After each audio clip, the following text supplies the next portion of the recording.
오늘 말씀을 보면 특별히 바벨론에 끌려간 스마야 선지자에 대한 이야기가 나오고 있습니다.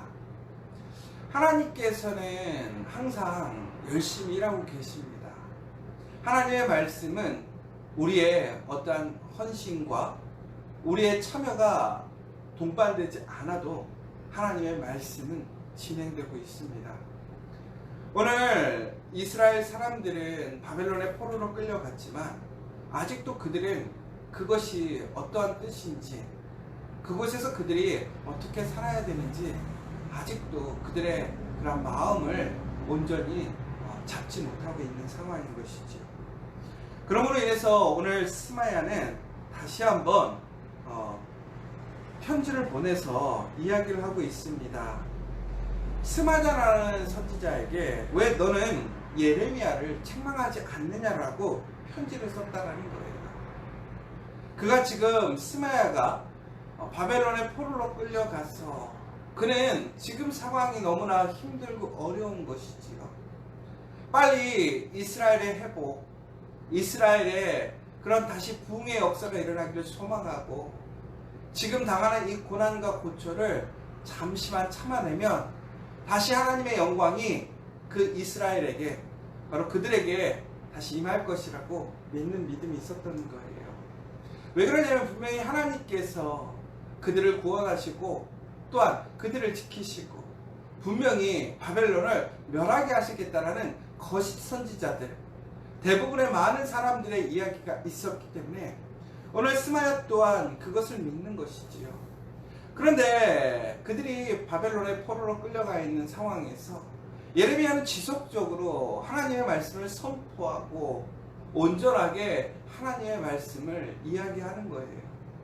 특별히 유다에 남아있는 사람들에게는 이제는 항복하고 바벨론으로 포로로 가라는 이야기를 하는 것이고, 더 나아가서 바벨론에 있는 사람들에게는 이제 너희가 그곳에 포로로 끌려가는 것은 단기간에 끝나는 일이 아니라는 것이지요.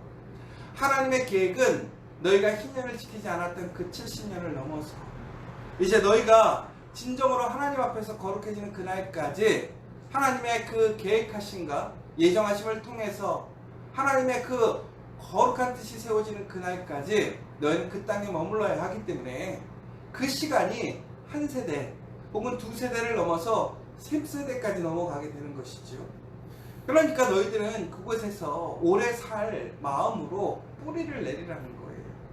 그러나 그것을 온전히 살아야 되는 것은 아니고 너희가 하나님이 정하신 때에 살아야 돼 하니까 너희는 그곳에서 이제 오래 살 수 있도록 집을 짓고 밭을 일구고 그 열매를 먹으라 라고 얘기를 했다는 것이죠.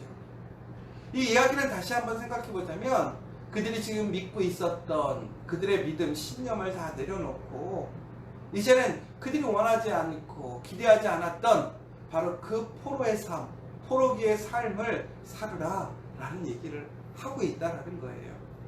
그러니까 포로로 끌려간 사람들의 입장에서는 너무나 이 예레미야가 싫은 것이지요. 여러분, 우리가 한번 생각을 해보십시오. 내가 나의 모든 것을 잃어버리고 종이 되었어요. 이제 나는 다시 그 집으로 나의 옛 영광으로 돌아가기를 소망하는데 너희 때는 그 영광이 임하지 않을 거라는 것이죠. 그냥 종으로서 살기를 인정하라는 거예요. 여러분, 우리가 만약에 우리가 예전에 일본에게 나라를 빼앗겼을 때에 일본에 살아가면서 우리는 무엇을 소망했냐? 해방을, 우리나라가 독립하는 그날을 매일 꿈꾸고 독립운동을 하시는 분들이 열심히 헌신을 했습니다. 그런데 어떤 사람이 이렇게 얘기했다고 생각해보세요. 이거 하나님의 뜻이니까 너희들 그냥 포기하고 살아. 독립운동 하지 마. 나라 찾을 생각 하지 말고 너희들은 그 일본에 순응해서 일본의 그 지배에 그냥 순종해서 살아.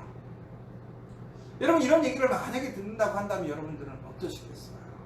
아마 하나님을 인정하지 않고 싶을 것 같아요. 하나님을 믿지 않으려고 할 것 같아요. 그런데 오늘 이스라엘 사람들은, 유다 사람들은 하나님을 온전히 믿지요. 하나님의 말씀을 지키는 사람들이란 말이에요. 그런데 하나님께서 그들에게 그런 이야기를 했을 리가 없다라고 그들은 생각을 하는 것이지요. 그런데 그들은 하나님의 진신 어린 진리의 소리에 귀 기울이지 않습니다. 단순히 그들의 생각, 그들의 판단대로, 그들이 원하는 대로 그들의 모습을 바라보지는 않고, 하나님께서 왜 그렇게 명령하셨는지를 생각해보지 않고, 그들은 지금 상황에서 그들이 원하는 하나님, 그들이 생각하는 그 승리하는 영광의 하나님만을 붙들고 살아가고 있는 거예요. 자, 그때 이 이야기를 예레미야가 들은 거예요. 여러분, 예레미야가 얼마나 많은 사람들이 원망할까요? 얼마나 많은 욕을 할까요? 하나님의 말씀을 선포하는데 모든 민족의 공공의 적이 된 거예요. 특별히 이제 포로로 끌려갔던 그 사람들은 원한이 있을 거 아니에요.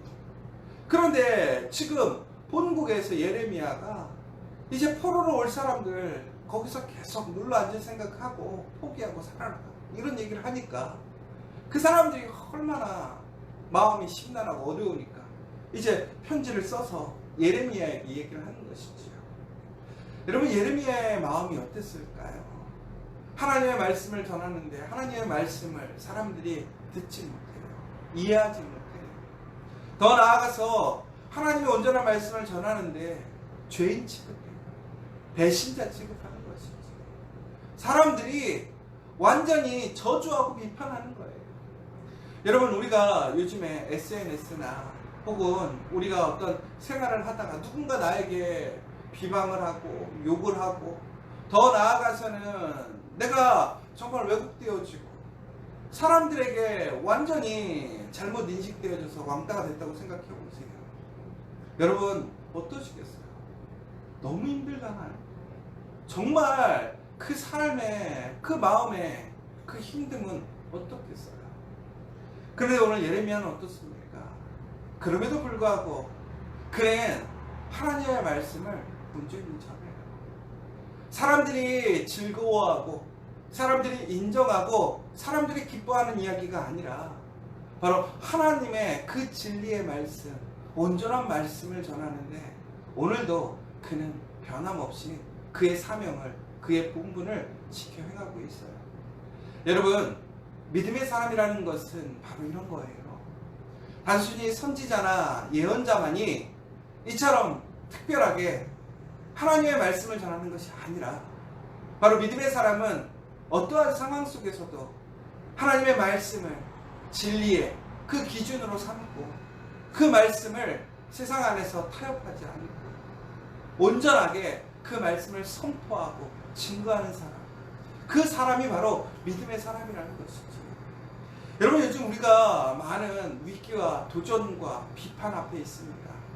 특별히 교회가, 하나님을 믿는 그리스도인들이 많은 시험과 또 많은 그런 오해 가운데 있지요. 그러면서 우리는 요즘 조금은 스스로를 반성해보고 우리의 모습 가운데 정말 우리가 말씀에서 벗어난 삶, 그 말씀과 우리의 삶이 온전히 하나 되지 못했던 것 스스로 반성해야 되는 것도 있어요. 또한 하나님께서 우리에게 주신 공의와 정의를 통해서 이웃을 사랑하고 하나님의 영광을 나타내는 그 본 아름다운 모습을 잃어버린 것들도 회복해야 되겠죠. 그러나 다시 한번 또 우리가 고민하고 또 우리가 다시 한번 우리를 잘 살펴야 할 것은, 우리가 그럼으로 인해서 세상 사람들이 원하는 이야기, 세상 사람들이 듣고 싶은 이야기, 세상 사람들이 세웠던 그 자신들의 그러한 지식과 진리를 우리가 따라가서는 안 된다라는 거예요. 비록 우리가 우리의 실수와 우리의 부족함으로 인해서 왜곡되어지고 하나님의 말씀이 지금은 시험을 받는 시기이지만, 그럼에도 불구하고 우리는 사람들에게 인정받기 위해서, 사람들에게 인기 있기 위해서, 우리가 사람들에게 욕먹지 않기 위해서 우리가 적당히 말씀을 타협하고 말씀이 아닌 것을 말씀인 것처럼 사람들이 그것이 합리적이고 합당하다고 생각해서 그것을 인정해 주는 것은 올바르지 못한 행동입니다. 여러분, 그러나 중요한 것이 왜 그러느냐? 그처럼 그 말씀을 온전히 지키지 않고 말씀을 변질시키고 말씀을 사람에게 맞추는 그 사람들은 어떻게 됩니까? 종국에는 그들에게는 하나님의 은혜가 없어요. 영광이 없어요. 결국엔 그들에게 임하는 것이 무엇입니까? 하나님의 심판이라는 거예요. 여러분, 우리가 오늘 이 예언서나 선지서의 이러한 말씀의 그러한 어떤 수사적인 기법들을 보면 분명히 그곳에는 언약을 기반으로 해서 명령이 주어지더라는 거예요. 명령을 하더라는 거예요. 말씀을 선포한다는 것이지요. 결국은 우리는 하나님의 말씀, 그 언약 가운데서 우리는 말씀을 선포하고 그 말씀을 지켜야 하는 거예요. 바로 그렇게 될 때에 하나님께서는 그 언약을 통해서 주신 그 언약의 주체자로서 또 계약자로서 그 언약을 지키는 사람들에게는 하나님의 약속을 이루시는 거예요. 하나님의 그 선하신 사랑과 복을 주시는 것이지요. 그러나 하나님께서는 불순종하는 자들을 어떻게 하십니까? 하나님은 그들을 증인으로 삼고 하나님께서 스스로 증인이 되셔서 그들을 고발하시고 심판하시고 전국에는 그들에게 징계하시겠다는 거예요. 그래서 결국에는 하나님의 말씀에 그 언약을 통해서 선포되어지는 것을 지키고 또한 그 말씀의 명령에 순종하게 될 때에 그것이 바로 우리 신명기를 통해서 우리에게 주어져 있는 신명기 전승, 언약의 전승으로 이어지는 것이죠. 마찬가지예요. 오늘도 하나님의 말씀이 우리에게 주어진 거예요. 그럼 그 말씀을 통해서 우리는 그 말씀에 따라서 온전하게 말씀을 선포하고 또 말씀을 지킬 때에 우리는 하나님의 선하신 계획에 참여할 수 있게 되는 것이죠. 여러분, 그런데 우리의 삶 속에서 나타나는 여러 가지 일들은 이처럼 어떤 언약적인 이 예언적인 선포에 의해서 되는 경우도 있고 또 반대로 우리가 전혀 아무런 그러한 것 없이 하나님의 특별한 계획에 의해서 그러한 일들이 일어나기도 하고 우리가 여러 상황들 속에서 분명히 그러한 어떤 상황과 판단에 대해서 우리가 그것을 우리가 판단해야 될 일들이 있겠지만 오늘 이 예레미야가 이야기하고 있는 것은 바로 하나님의 그 약속을 통해서 그 약속이 깨어짐으로 인해 이스라엘에게 내리는 징계가 선포되었다는 것이죠. 그러면서 이스라엘 사람들에게 요청되어지는 것은 이제 다시 하나님께서 명령하시고 말씀하시는 그 말씀에 순종하라는 거예요. 그러면 어떻게 되느냐? 지금까지 우리가 하나님의 말씀에 순종하지 못했지만 이제 그 하나님의 말씀을 인정하고 참여하게 되면 그 언약은 다시 이루어지는 것이고 갱신되는 것이죠. 그런데 사람들은 그렇지 않다는 거예요. 왜? 그들에게 주어져 있는 그들에게 임한 그 심판을 그들을 인정하고 싶지 않은 거예요. 그들은 깨닫지 못하는 거예요. 사랑하는 여러분, 오늘 우리가 가장 중요하게 생각해야 될 것은 무엇이냐? 하나님의 말씀을 우리는 온전히 듣는가?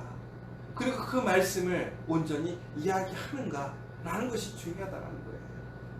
하나님의 말씀을 온전히 전하는 거 쉽지 않아요. 저도 예전에 교회에 있을 때, 캐나다에 있을 때도 그랬고 한국에 있을 때도 그랬고 가끔씩 이런 이야기들을 들어요. 안 전사님은 다른 전사님들하고 다를 줄 알았는데 안 목사님은 다른 목사님들하고 다를 줄 알았는데 실망했어요. 이게 무슨 얘기인지 아십니까? 제가 뭔가 실수를 하고 부족한 부분들도 있어서 그럴 수도 있겠지만 제가 예전에 교회 생활을 하는데 자기 주장이 강하신 분들이 있어요. 본인이 생각했을 때 교회는 이래야 된다고 생각하는 거예요.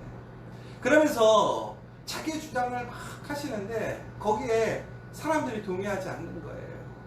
이야기하지 않는다라는 것이죠. 그러면서 몰래 찾아오셔서 얘기하는 거예요. 이러한 것들은 이렇게 얘기해야 되는 거 아닙니까? 이것을 얘기하는 것이 교육자의 본분 아닙니까? 당연히 하죠. 교육자가 하나님의 말씀을 가르치고 또 선포하는 교육자가 하나님의 말씀에 어긋나는 일이 있다면 그것이 교회이든 간에 혹은 그것이 담임 목사님이든 간에 어떠한 사람이든 간에 그것에 대해서 아닌 것은 아니라고 얘기할 수 있는 것이 분명한 말씀을 가르치고 선포하는 사람의 입장이겠죠. 근데 그분의 입장은 그것이 아니었어요. 분명히 그분의 입장에서는 그렇게 생각할 수도 있지만 또한 다른 편으로는 그분이 생각하지 않는 또 다른 부분들이 있기 때문에 그것을 그렇게 옳다 그렇다 얘기할 수가 없는 부분이었죠. 그럴 때 우리는 침묵하게 되는 것이고 오히려 그분들의 어떤 개인적인 목적을 우리가 동의해서 더 분란이 일어나게 하거나 그렇게 하지 않는 것이죠. 그러면 이제 그때는 실망이 돼서 그러는 거예요. 실망했다. 공의롭지 못하다. 예전에 저희 교회가 또 캐나다에 있을 때도 막 교회가 이제 어려워지니까 성도님들이 목사님이 나서서 정리해야 되는 거 아닙니까? 목사님 내보내고 이제 목사님이 새롭게 교회를 좀 다스려서 새로 교회를 하셔야 되지 않겠습니까? 교회가 어지러우니까 잘못된 것을 수습을 해야 되겠죠. 그런데 목사가 목사님을 내어 쫓고 또 거기서 내 의로움으로 내가 생각해서 내가 만들어가는 것? 그런데 여러분 생각해 보세요. 거기에는 하나님의 온전한 뜻이 있을 수도 있지만 또한 자기들의 욕심이 있을 수도 있는 거예요. 자기들이 원하는 계획들로 자기들이 생각하는 의로움으로 나갈 수도 있는 것이죠. 근데 저도 그때는 항상 고민을 하죠. 기도를 해요. 그러면 제가 가장 먼저 기도할 때 기본으로 생각하는 게 뭘까요? 제일 어려울 때는 말씀으로 돌아가는 거예요. 우리가 행동하고 판단할 때 오늘 우리의 삶 속에서 성경에서는 무엇이라고 얘기하고 있는가? 여러분, 이처럼 위기가 오거나 혼란이 왔을 때 또 많은 두 가지의 의견들이 부딪히게 될 때에 우리는 말씀으로 돌아가면 돼요. 그래서 말씀을 깊이 있게 말씀에서 무엇이라고 얘기를 하고 있는지 그 진리의 말씀을 보면 되는 거예요. 또 한 가지는 또한 우리가 그 말씀 안에서 철저하게 그것이 나의 유익을 위한 것인가, 하나님을 위한 것인가, 정말로 하나님의 영광, 하나님의 공동체, 교회, 다른 사람을 위한 그 정말 좋은 것인지 아니면 나에게 유익을 오는 것인지를 우리는 분별하고 판단해야 된다는 거예요. 하물며 저도 이렇게 말씀을 선포하는 데 있어서, 말씀을 가르치고 알리는 데 있어서 많은 오해와 또 시험과 유혹이 왔어요. 그러나 예레미야는 어떻습니까? 더 큰 핍박과 위협이 왔잖아요. 그럼에도 그는 흔들리지 않았어요. 왜? 하나님의 말씀을 분명히 그가 들었기 때문에. 우리가 예레미야서를 보면서 아주 예레미야서의 특징이 있습니다. 그게 뭐냐면 하나님께서 이와 같이 말씀하셨다. 이것은 하나님의 말씀이다. 여호와의 말씀입니다. 여러분, 여호와의 말씀이라 한다는 것은 우리가 분명히 지켜야 되는 거예요. 그런데 우리가 그 여호와의 말씀을 잘 분별하지 못하는 것이죠. 하나님의 말씀을 오해하고 왜곡하는 사람들도 본인들이 하나님의 말씀을 지킨다고 얘기하는 사람들이 있어요. 그러나 여러분, 분명한 것은 하나님은 하나님의 말씀을 온전히 가르치시고 선포하신다는 거예요. 진리는 하나라는 거예요. 그럼 우리가 진리를 어떻게 다시 구별할 것인가? 결국에는 말씀으로 돌아가야 되는 거예요. 여러분, 우리가 말씀을 분별하기 어려울 때는 말씀으로 돌아가서 하나님께서 무엇이라고 말씀하시는지를 우리는 분명히 알아야 돼요. 오늘 이스라엘에게 이렇게 임했던 그러한 심판과 징계는 결국에는 왜 이루어졌느냐? 그들이 하나님과 언약을 지키지 않았기 때문에. 그렇기 때문에 하나님의 그 심판이 임재한 거예요. 그러나 여러분, 이것이 하나님의 말씀을 온전히 아는 사람이면 그 말씀을 수용할 수밖에 없는 거예요. 왜? 그들의 삶 속에서 희년을 지키지 않고 하나님 말씀을 지키지 않았기 때문에. 그러므로 그들에게 다가오는 것은 축복이 아니라 심판인 거예요. 왜? 그것이 말씀에 기록되어 있기 때문에. 그런데 그들은 그 말씀을 믿지 않으려는 거예요. 인정하지 않으려는 거예요. 단순히 그들에게 주어져 있는 복, 그 한 부분만을 붙들고 그들은 그것을 말씀이라고 인정하고 싶은 것이죠. 여러분, 우리가 그러지 않기를 원합니다. 우리 커피하교회 성도들은 그러지 않기를 원합니다. 말씀을 온전히 보고 그 말씀에서 하나님의 말씀을 잘 분별할 수 있는 그런 복된 사람들이 되기를 원합니다. 그리고 우리가 그 말씀을 온전히 알았다면, 깨달았다면 좌로나 우로나 치우치지 말고 정말 우리의 개인 생각과 판단, 유익에 따라서 나의 그러한 어떤 이상을 실천하기 위해서 나아가는 것이 아니라 정말 온전히 하나님의 말씀을 예레미야처럼 선포하고 그 말씀을 지키고 가르치는 사람들이 되어야 할 것입니다. 결국엔 그 말씀을 지키는 자들에게 하나님의 은혜가 있는 거예요. 하나님의 능력이 있는 거예요.